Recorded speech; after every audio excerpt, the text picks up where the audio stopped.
Something has been bouncing around in my head for the last few days.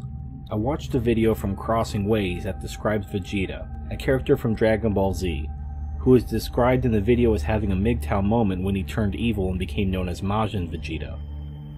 I'll provide a link to the video, but essentially Vegeta became a villain in order to rid himself of the attachments of family and what he describes as a life of mediocrity. Majin Vegeta also murders a lot of innocent people. So I started thinking about MGTOW philosophy, and realized that under conventional standards, we are the bad guys. MGTOW believe in self-ownership and not being the disposable utilities of women. This can take many forms, but often takes the form of self-improvement and actualization, rather than simply self-indulgence.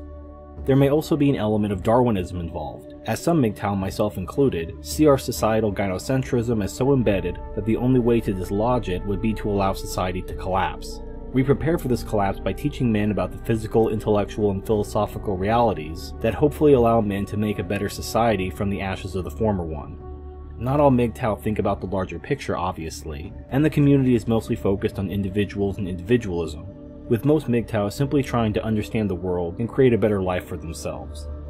So I was thinking about examples from pop culture that I could relate to this philosophy of self-improvement and social Darwinism, similarly to the way Crossing Ways related it to Majin Vegeta.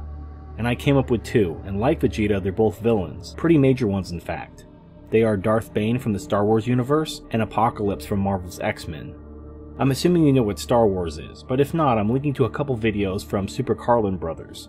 The first video is called Jedi Are Evil, and goes into how the Jedi may be the protectors of peace, but they also define the peace according to their own ideology.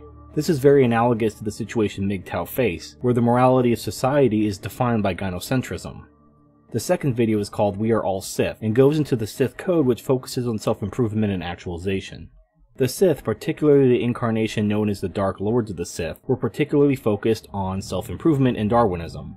An iconic Sith Lord not from the movies and only featured briefly in the animated Clone Wars cartoon is Darth Bane, who is credited with some of the following choice quotes. "Honor is a fool's prize. Glory is of no use to the dead. Equality is a lie, a myth to appease the masses. Simply look around and you will see the lie for what it is. There are those with power, those with the strength and will to lead, and there are those meant to follow, those incapable of anything but servitude and a meager, worthless existence. The dark side will devour those who lack the power to control it. It's a fierce storm of emotion that annihilates anything in its path. It lays waste to the weak and unworthy. But those who are strong can ride the storm winds to unfathomable heights. They can unlock their true potential. They can sever the chains that bind them. They can dominate the world around them. Only those with the power to control the dark side can ever truly be free." Now take away fantasy elements like the Force and the dark side, and examine the philosophy behind Darth Bane's words. Bane believed in merit, not equality. Our gynocentric society chains men down to serve women in the name of equality, but MGTOW know that men are the strength and power of the world, even as manginas and male feminists submit to their own meager and worthless existence as the followers of women. Bane also believed in self-mastery, unlocking one's true potential and dominating the world around them. The purpose of all of this was to achieve true freedom. If you're interested in learning more about Darth Bane, someone actually uploaded the audiobook novels about him to YouTube. I'll provide a link to the first book called Path of Destruction in the description. Moving from Star Wars to X-Men, one of the most powerful villains in the X-Men comics is Apocalypse. I'll link to a video from WatchMojo.com about his comic book origins, and there is a movie coming out featuring him in 2016 which may be interesting. However, like the Sith, I want to focus on Apocalypse's philosophy. Apocalypse is a strong proponent of not only social Darwinism like Darth Bane, but also transhumanism, which is using technology to overcome human limitations and improve the human condition, or in Apocalypse's case, mutant condition. If you're unfamiliar with X-Men, the entire premise of the comic is based on evolution. Essentially, the superpowered mutants, which are the stars of the comic book, are the next stage of human evolution. Apocalypse is the living embodiment of concepts such as survival of the fittest, and also the transhumanist ideal of using technology to overcome the limitations of biology. How does this relate to MGTOW? Apocalypse is focused on improvement, including the use of technology to overcome biology, and MGTOW are focused on improvement, including the use of technology to overcome biology. Why are characters in pop culture that have a MGTOW-like philosophy villains? To answer that, we must consider the utilitarian aspect of heroism. which is a concept that the needs of the many outweigh the needs of the few, and to consider the implications of how this relates to the gynocentric world we live in. Stardust did an excellent video recently called The Price of Blotting Out the Sun, which goes into how if MGTOW grows too large, it necessarily threatens society as we know it, because male labor is the engine of society.